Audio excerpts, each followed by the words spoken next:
ఒక ఇంజనీర్కు 2,000 కోట్లు.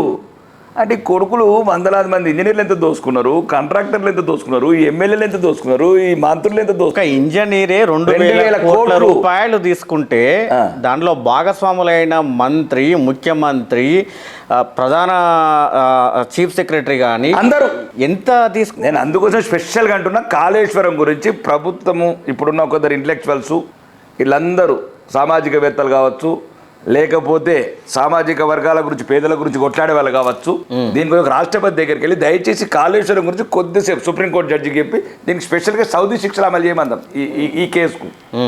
బహిరంగం గుర్తించిన కొడుకులని ఇంకా దేశంలో ఒక చరిత్ర ఉంటుంది, ఇక మిగతా రాష్ట్రాలు కూడా సెట్ అయిపోతాయి 30 రాష్ట్రాలు.